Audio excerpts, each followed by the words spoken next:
Butch Cassidy remains one of the Wild West's most infamous outlaws, in part thanks to the movie Butch Cassidy and the Sundance Kid. But while in the movie, Cassidy goes out in a blaze of glory. The real outlaw's end was far darker than they ever would have shown on screen. Stick around for more on that later. Towards the latter end of the 19th century, the American frontier's outlaw population boomed, and few others would become as influential as Butch Cassidy.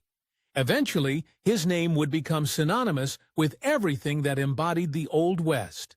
But it wasn't the one he started with. Born in the Utah Territory on April 13, 1866, he was originally named Robert Leroy Parker. Even in his younger years, he couldn't keep himself from breaking the law. Robert's first instance of illicit activity was much more malicious than the outlaws who began with bank holdups and armed thefts. In the early 1880s, he broke into a closed store to take a pair of pants and some pie, leaving a note saying he would pay later. Although authorities caught him, the charges didn't stick. Soon after, he realized the simple life wasn't for him. Robert's parents, Maximilian Parker and Anne Campbell Gillies, had immigrated from England after converting to Mormonism. Growing up on their ranch in Utah, he felt increasingly trapped. No surprise then that he struck out on his own at just 18. Was he on the run from the law? Maybe, but regardless, his letters from the time indicate that Utah was just too small for him. Hoping to start a new life, he eventually took on a new persona, one that would shape the final days of the Wild West. During these early years, Robert grew into a skilled cowboy, eventually meeting cattle wrestler Mike Cassidy. Taking the young cowboy under his wing, Mike later inspired Robert to assume his mentor's surname. Furthermore, Robert's time working as a butcher in Wyoming resulted in a new nickname, and people began calling him Butch Cassidy. But just because he had a new name didn't mean the restless young man couldn't remain in one place. By the time he was 21, Butch Cassidy had spent several years taking work where he could, which meant he traveled around quite a bit. In 1887, he relocated to Telluride, Colorado, a town he had previously visited, allegedly while hawking stolen horses. But while he danced a fine line with the law, it's important to note that Cassidy did continue making an honest living. After moving to Telluride, Cassidy began a new job, and this one was a little more exotic than the others. Meeting fellow rancher and outlaw Matt Warner, the two started entering Warner's racehorse in local races. They both rode, and they split the winnings.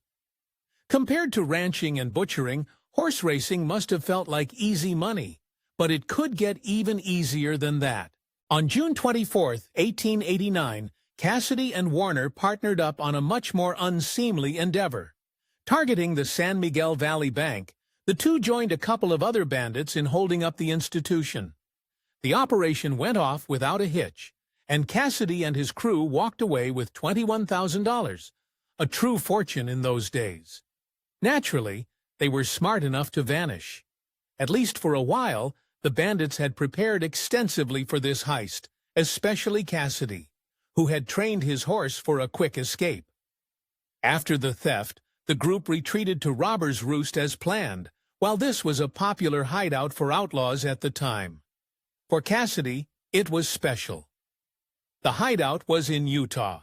Butch Cassidy was going home flush with cash, and with the funds he acquired, he finally tried to set down some roots.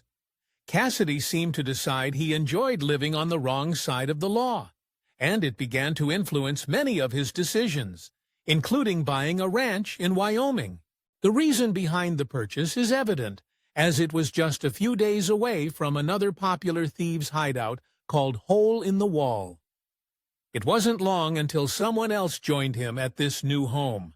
During this period in Wyoming, Cassidy established a strong trade relationship with fellow rancher Herb Bassett. As the time passed, Cassidy became more friendly with Bassett's family, and inevitably began courting his daughter Anne in 1894. Anne showed interest, But there was one big catch. She had no clue how Cassidy came by his money, but he wouldn't be able to keep it a secret for long. While under the facade of a law-abiding rancher, Cassidy added to his bandit resume by lifting horses and forming a protection scheme. The authorities eventually caught on, and in 1894 they took him into custody. Found guilty, his sentence was 2 years in lockup in Laramie, Wyoming. While this was a setback, Cassidy was patient during his time served. Many who encountered Cassidy would later describe him as surprisingly amiable, which undoubtedly helped when he was first imprisoned. Although he received a 2-year sentence, he gained freedom after around 18 months when Governor William Alfred Richards issued him a pardon. Needless to say, he hadn't learned his lesson. Many of the outlaws in the area knew each other, and after his release, Butch Cassidy organized them into one gang. He called them the Wild Bunch, which, similar to his surname, he took from other outlaws, specifically the Dueling Dalton Gang. Among them were such colorful characters as Kid Curry, the Tall Texan, and George Flatnose Curry. They wasted no time in getting their name out there. In 1896, the same year that Cassidy received his pardon, he and the Wild Bunch established themselves as the new gang in town. Although it was only Cassidy and 3 others, they held up a bank in Montpelier, Idaho, making off with about $7,000. Soon after, Cassidy met the man who would forever be attached to his name. With such a large and popular conglomeration as the Wild Bunch, they attracted several outlaws to join up. One of these new members was an equally experienced thief named Harry Longabaugh, with whom Cassidy became close friends. Longabaugh would later go by another name, the Sundance Kid. Soon, the gang engaged in another popular form of Old West misbehavior. From the days of Jesse James, train thefts became a popular misdeed in the Old West for outlaws who wanted a larger score. As the Wild Bunch moved on to bigger targets, they held up the Overland Flyer passenger train while it traveled through Wyoming in 1899. This didn't go unnoticed, and authorities set their sights on the group. With their train heist, the Wild Bunch may have bitten off more than they could chew, as it launched them onto the law's radar. Since the gang scattered and went into hiding, authorities commenced a manhunt over several states. This resulted in multiple shootouts, during which several gang members fatally shot a few of the pursuing officers. This kind of determination also came from the gang's growing reputation. It's believed that the Wild Bunch performed 9 heists in total from various banks, trends, and even a payroll office. However, even this number pales in comparison to what was thought at the time. The gang's reputation had grown so large that authorities started pinning nearly every theft in the area on them. Around this time, more than just the regular law enforcement became involved. With the law on their tail, the Wild Bunch attracted the attention of an already prominent group of investigators. Sending their agents, and even a hired mercenary, the Pinkerton National Detective Agency took great interest in the manhunt. Through many avenues, the agency would follow Cassidy until the bitter end. However, they sure had their work cut out for them.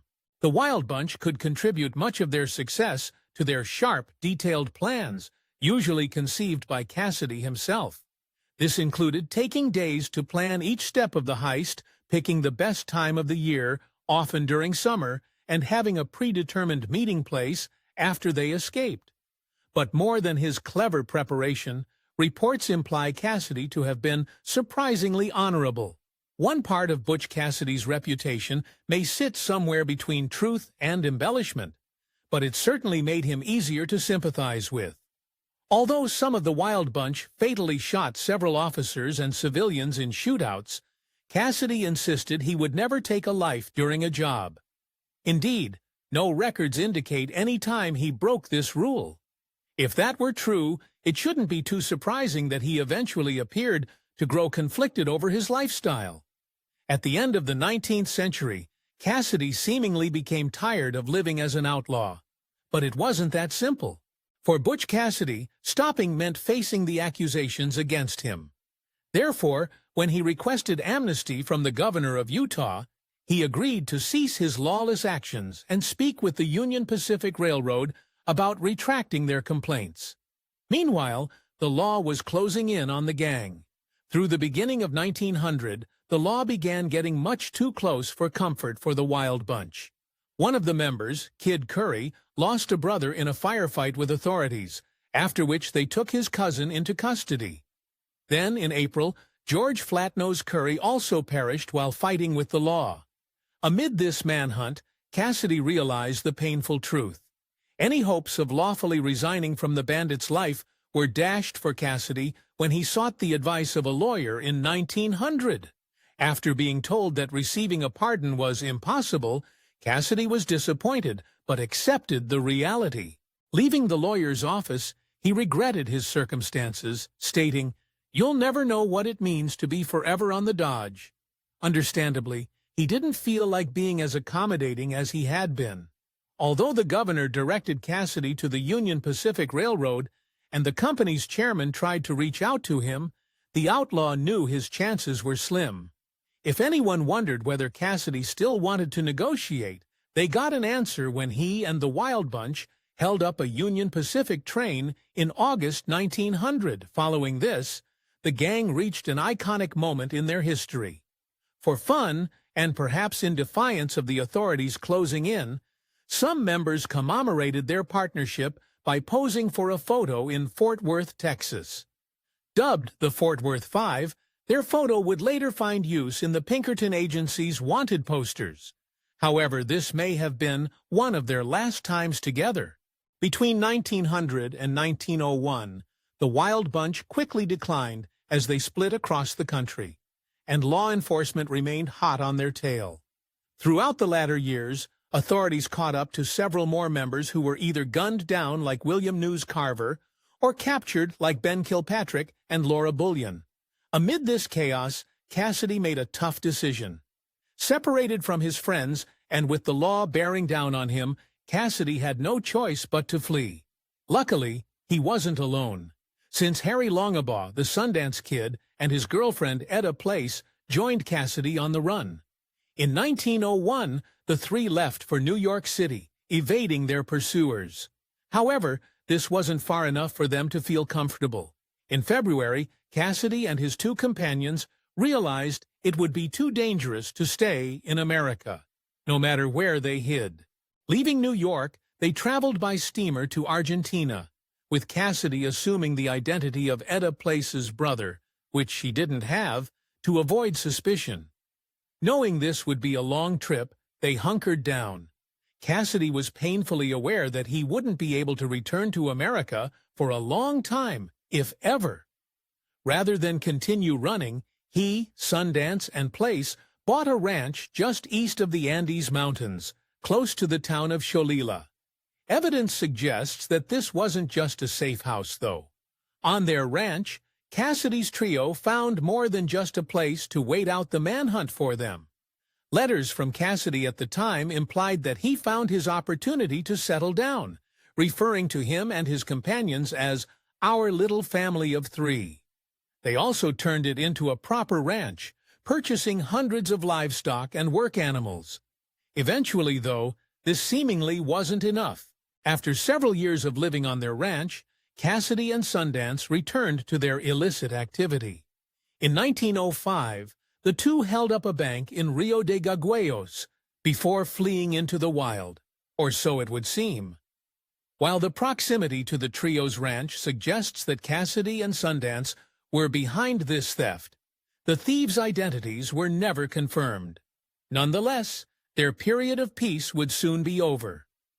Unfortunately for the three outlaws, they hadn't eluded the law as cleverly as they thought. By 1905, the Pinkerton Agency had found out exactly where they were, and would have moved in on them immediately if Argentina's winter hadn't been so inhospitable. Once again, the law closed in, but this time Cassidy and his friends had help. While living on their ranch, the three weren't recluses and managed to make at least one strategic friendship. Sheriff Edward Humphreys had grown fond of them and was in love with Place, So he informed them when Governor Julio Lasana put out a warrant for their capture. Thanks to him, they made their escape, but they wouldn't be able to run forever. With the law on their tail again, Cassidy, Sundance, and Place had no choice but to abandon their home. Selling the ranch in May 1905, they spent the rest of the year on the run, heading north across Noella P. Lake. But there was one silver lining to their current predicament. Now that their cover had been blown, they saw no problem with another theft. While running from the law, the three outlaws stopped in Villa Mercedes and the San Luis province to restock their funds. Doing what they did best, the three joined an unnamed accomplice in holding up a branch of the Banco de la Nación Argentina. Afterward, they moved countries again, traveling over the Andes Mountains into Chile. For at least one of them, however, enough was enough. Although the three had become close during their many trials, it eventually became too much for Etta Place. Although she was also on the run, authorities were most likely looking for Cassidy and Sundance, and she decided it was time for her to stop. Escorted by Sundance, she returned to America the following year, leaving the rest of her story obscured by vague records. Meanwhile, Cassidy made another attempt at normalcy. As Sundance brought Place back to America, Cassidy relocated to Bolivia and seemingly tried again to leave the life of an outlaw behind. Assuming the fabricated identity of James Santiago Maxwell, he got a job in the Concordia of tin mining. Still, he didn't spend the rest of this time alone. After bidding his girlfriend goodbye, Sundance returned to South America and met back up with Cassidy. Joining him at the tin mine, Sundance seemed on board with making a decent living, and the two received the duty of watching over the payroll. Now, in another new place, they wanted another chance at making a home. Still working at the time, the desire to become regular members of society never left Cassidy and Sundance. In 1907, the two moved to Santa Cruz, intent on purchasing another ranch to regain some of the peace they found on their arrival in Argentina. But in another alleged account, this honest streak may have run out. Near the end of 1908, the duo were again the suspects in a reported theft. In southern Bolivia, the two American bandits ambushed a courier and stole the payroll for a couple of mines. While they wore masks and concealed their identities, historians believed that these were Cassidy and Sundance. Naturally, this put everyone on edge. It appears that Cassidy and his partner's goal to settle down never panned out, at least dodging from reports at the time. According to several witnesses, the two were living out of a bunkhouse in the town of San Vicente around the time of the payroll theft. This would prove to be their downfall, and in a grave oversight, the bandits sealed their fate. The attack on the payroll courier occurred near San Vicente, and following the reports of Cassidy and Sundance at a local bunkhouse, the establishment's owner took a closer look. Confirming his suspicions, he found a mule in their possession carrying the brand of Arameo mine, where the payroll was heading. As opposed to some of their previous sympathizers, the owner wasn't looking to help. Believing his two American residents to be the fugitive outlaws, bunkhouse owner Bonifacio Casasola alerted the authorities. After the information traveled up to the chain of command, 4 men from a nearby cavalry unit worked with local law enforcement to investigate. As for Cassidy and Sundance, the end was near. Certain that the bunkhouse guests were behind the payroll theft, the collection of Army and law enforcement mobilized, including the mayor of San Vicente. Intending to take the 2 men into custody, they surrounded the property on November 6th. However, the outlaws didn't plan on accepting their fate. The authorities hoped to bring the men in peacefully, but the bandits had other plans. As their pursuers grew closer, Cassidy and Sundance initiated a firefight that wouldn't end until around 2 a.m. the following morning. During the battle, the fugitives shot 2 of the cavalry members, one of whom perished. Of course, they couldn't go on forever. The firefight in San Vicente didn't end with the outlaws surrendering or the authorities overtaking them, but with a brief moment of peace. At a point where no shots had gone off for a while, the silence broke when one of the bandits let out 3 ghastly shrieks from inside. This preceded the sound of 2 shots. Then silence resumed. Sensing that the outlaws were no more, the authorities still needed to confirm. As the threat subsided, the authorities entered the bunkhouse to find a horrendous sight. For exclusive perks like early access to new videos, priority replies to your comments, and to have your say on future content, consider becoming a Factor Nape member. On top of that, your support helps keep the channel going.